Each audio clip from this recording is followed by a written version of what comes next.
Dear students, in the last assignment I have sent you chapter number 4 back exercise as well as question answers so that you can learn it and revise it, and I will be taking your test.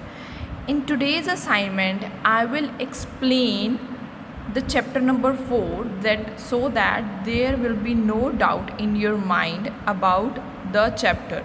If you don't understand from the back exercise, I am going to tell you in detail. Now, the chapter number 4 of your geography is type of agriculture.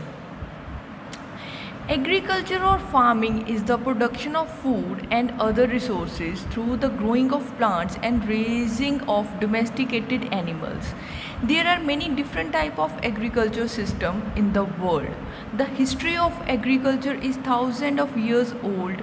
Wheat and barley were among the first domesticated crops. They were first grown 8,000 years ago in the Middle East. The cultivation of maize started around 6,500 years ago in Mexico. Rice was first cultivated about 5,000 years ago in China. All these crops were grown entirely by hand, which means that agriculture क्या होता है, particularly क्या होता है, foods या other resources जब हम grow करते हैं that is known as agriculture. ठीक है, तो सारे वर्ल्ड में बड़े तरह के एग्रीकल्चर सिस्टम है. We will discuss it later in this chapter. तो हिस्ट्री ऑफ एग्रीकल्चर वो बोल रहा है कि बहुत साल पुराने हैं, थाउजेंड्स ऑफ ईयर ओल्ड है. सबसे पहले वीट और बार्ले ही दोनों मेन जो क्रॉप्स थी, वो जो मेन थी, तो वो 8,000 ईयर्स अगो नियर अबाउट वो ग्रो की थी. ठीक है जी. और मेज़ जो है वो 6,500 ईयर्स अगो मेक्सिको में सबसे पहले पाएगी. तो राइस वॉज 5,000 ईयर्स अगो. ठीक है जी. सबसे पहले वीट और बार्ले जो थी 8,000 ईयर्स अगो, फिर 6,500 ईयर्स अगो मेक्सिको में आपने मेज़ पाई. फिर बाद में राइस जो थी हमने 5,000 ईयर्स अगो हमने देखी थी. नाउ एग्रीकल्चर सिस्टम, ये सिस्टम होता क्या है? The individual farm and general type of farming can be seen to operate as system. A farm require range of input.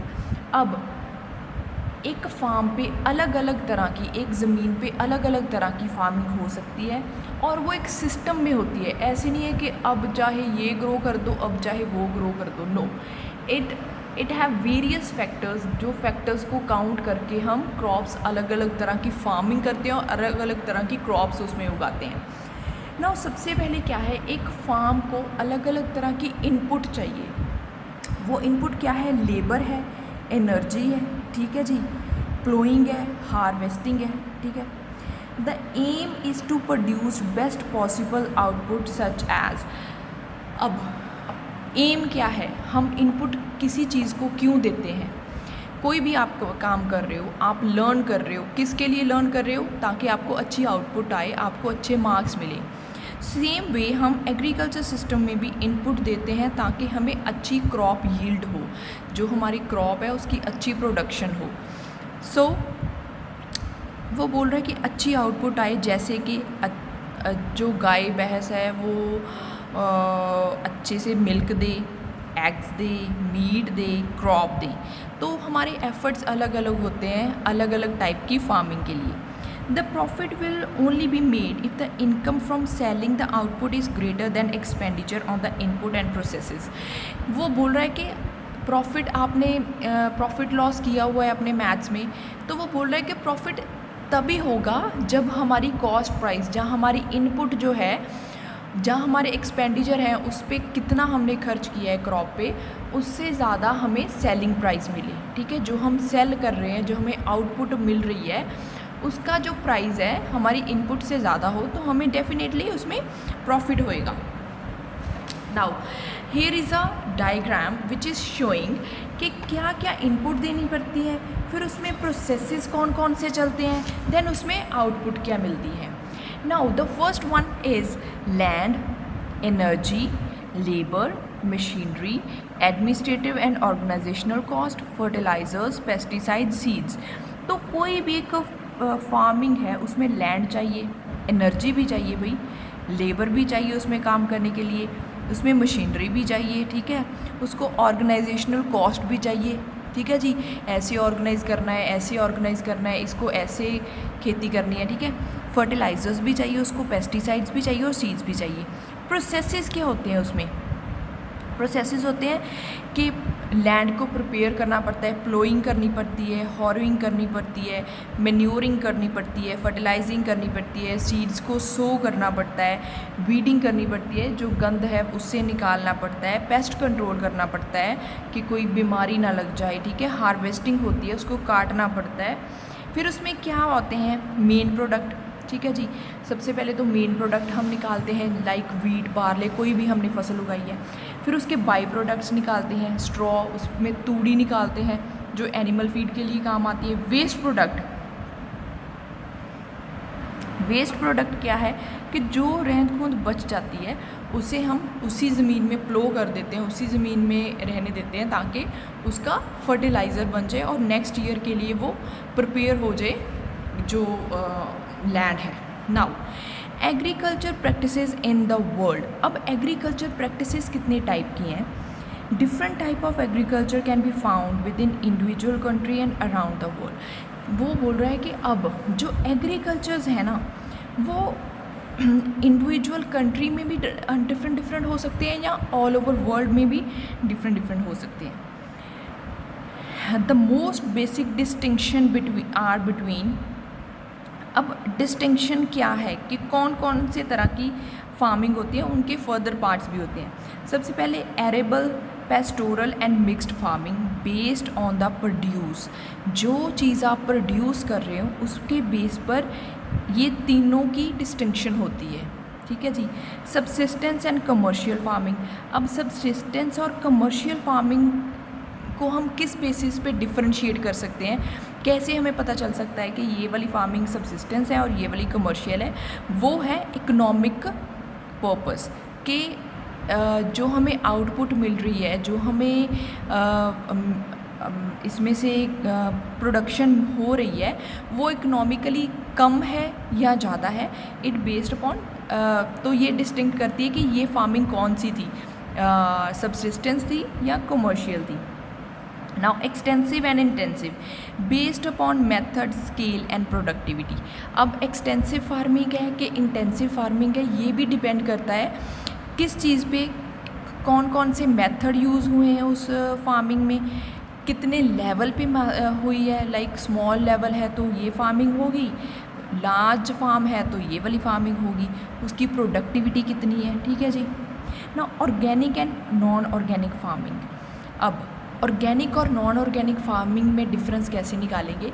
ऐसे निकालेंगे कि इसमें फर्टिलाइजर्स यूज़ हुए हैं, जो केमिकल पेस्टिसाइड्स हैं यूज़ हुए हैं, ठीक है, हर्बिसाइड्स हैं, इंसेक्टिसाइड्स हैं, ये यूज़ हुए हैं। क्या वो ऑर्गेनिक है या इनऑर्गेनिक है, मतलब क्या वो केमिकल फर्टिलाइजर्स यूज़ किए हैं? Now let's talk about arable, pastoral and mixed farming. Arable farms cultivate crops and not involved in livestock। जो वो है एरेबल फार्म्स क्या होते हैं, जो सिर्फ कल्टीवेशन में होते हैं, लाइव स्टॉक लाइक वो डोमेस्टिकेट नहीं करते एनिमल्स को। एन एरेबल फार्म में कंसनट्रेट ऑन वन क्रॉप, वो सिर्फ एक ही क्रॉप पे एक टाइम पे कंसनट्रेट करते हैं, सच एज वीट, और may grow range of different crops. The crop grown on an arable farm may change over time. For example, if market price of potato increase more, farmer will be attracted to grow this crop। तो ये नहीं होता कि सिर्फ उन्होंने एक ही crop grow करनी है, it depend upon their profit. अगर उनको मार्केट में प्रॉफिट ज़्यादा मिल रहा है किसी और क्रॉप का तो वो डेफिनेटली नेक्स्ट टाइम वो वाली क्रॉप ग्रो करेंगे। Now next is pastoral farming. Pastoral farming क्या होती है कि वो लाइव स्टॉक रखती है मिल्क के लिए, मीट के लिए, वूल के लिए एक्सेट्रा, लाइक एनिमल्स को डोमेस्टिकेट करती है।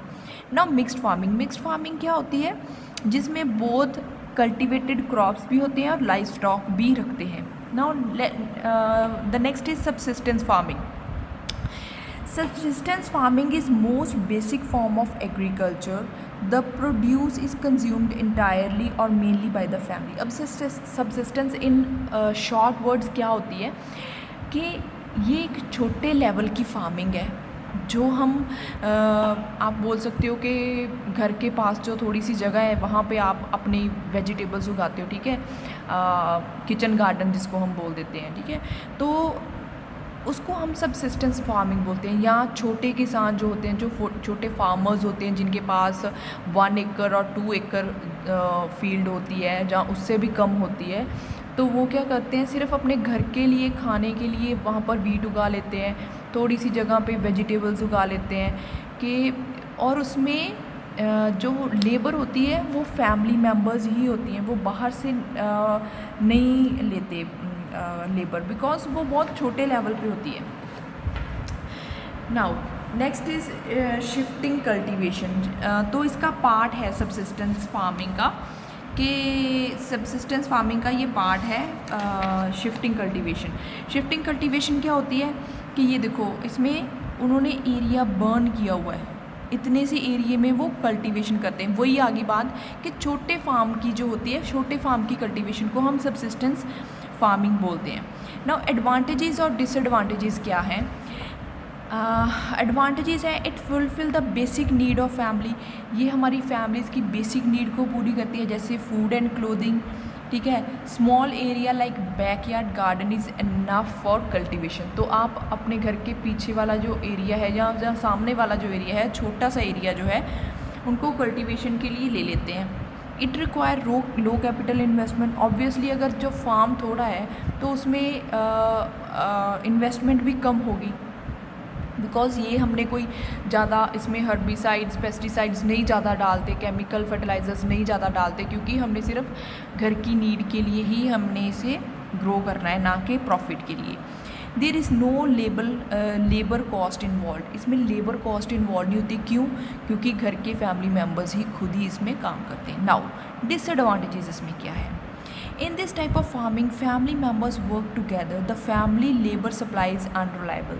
अब इसमें क्या है कि फैमिली मेम्बर्स काम करते हैं तो उनको तो पैसे नहीं मिलते उस चीज़ के लिए, वो अपनी मेहनत करके खुद ही खा रहे हैं, उसके लिए उनको कोई वेजेस नहीं मिलती। तो ये एक ड्रॉबैक है कि वो काम भी कर रहे हैं लेकिन उनको पे नहीं मिल रहा। The produce is consumed by family, it does not involve any profit. तो ये जो जितनी भी प्रोडक्शन होती है, ये सारी जो है वो फैमिली कंज्यूम कर लेती है, कोई प्रॉफिट नहीं उसमें होता। The crops may get destroyed as no pest और disease control measure are adopted. तो कई बार क्या होता है कि जो क्रॉप है वो ख़राब भी हो जाती है, सारी मेहनत जो है बेकार हो जाती है। और द रीज़न इज़ कि हम उसमें ज़्यादा पेस्टिसाइड्स नहीं डालते। द रीज़न इज़ कि हमें पता है कि हमने उसको घर पे यूज़ करना है, क्यों इतनी मेहनत करके, क्यों इतनी महंगी महंगी उसमें लाइक पेस्टिसाइड्स क्यों उस पर वेस्ट करना।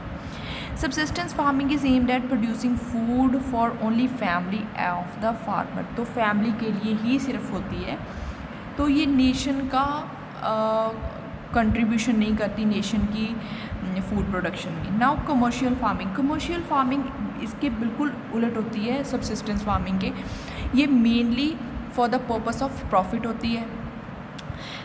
इसमें लेबर जैसे घर की लेबर होती है, इसमें बहुत ज़्यादा लेबर लगती है, इसमें एक्सपेंडिचर बहुत ज़्यादा होता है, इसमें सीड्स जो हैं वो अच्छी क्वालिटी के यूज़ करने पड़ते हैं, हर्बिसाइड्स, पेस्टिसाइड्स, वीडीसाइड्स, सारा कुछ इसमें जो एक्सपेंडिचर है उस चीज़ का बहुत ज़्यादा है। फिर इसमें प्लोइंग में बहुत ज़्यादा खर्चा करना पड़ता है, क्योंकि इसमें जो कल्टीवेशन है, जो फार्मिंग है वो बहुत बड़े लेवल पे होती है, तो उसके लिए मशीनरी भी बड़े लेवल की चाहिए, तो मशीनरी पे बहुत ज़्यादा खर्चा होता है। ठीक है जी।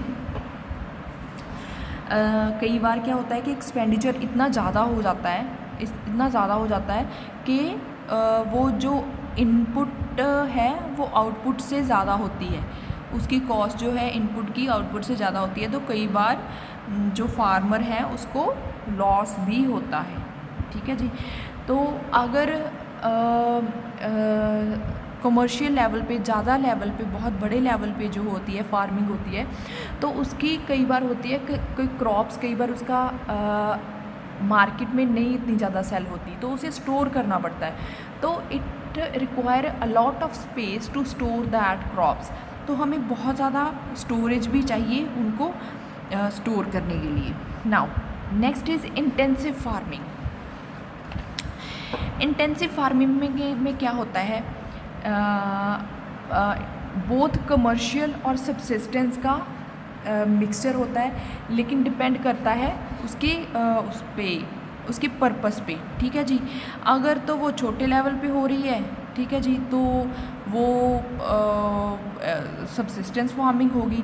अगर वो उसी फार्म्स पे मशीनरी वगैरह यूज़ करते हैं, न्यू टेक्नोलॉजी यूज़ करते हैं, तो ये कमर्शियल फार्मिंग बन जाती है, ठीक है। तो इसको इंटेंसिव फार्मिंग को हम क्या बोल सकते हैं, लाइक मार्केट गार्डनिंग, जो मार्केट में सबसे ज़्यादा जिस चीज़ की वैल्यू है, सपोज़ मार्केट में कीवी फ्रूट है वो बहुत महंगा है, ड्रैगन फ्रूट है वो बहुत महंगा है, ठीक है। तो ऐसे जैसे जो ऐसे क्रॉप्स की जो ग्रोथ होती है या प्रोडक्शन होती है, तो वो इंटेंसिव फार्मिंग में हो जाती है। डेयरी फार्मिंग, जो बड़े लेवल पे डेयरी फार्मिंग करते हैं, जो हॉर्टिकल्चर करते हैं, तो ये सारी इंटेंसिव कमर्शियल के अंडर आती है। Now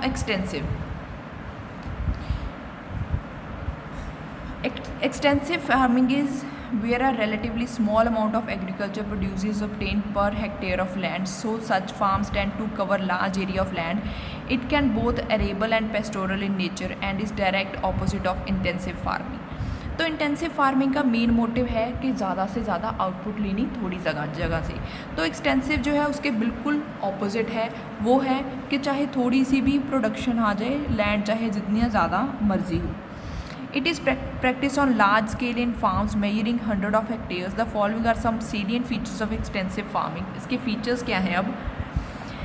It practice in area of low population, जहाँ पर लो पॉपुलेशन होती है वहाँ पे ज़्यादा होता है, क्योंकि वहाँ पे लैंड बहुत ज़्यादा अवेलेबल होती है, ठीक है जी।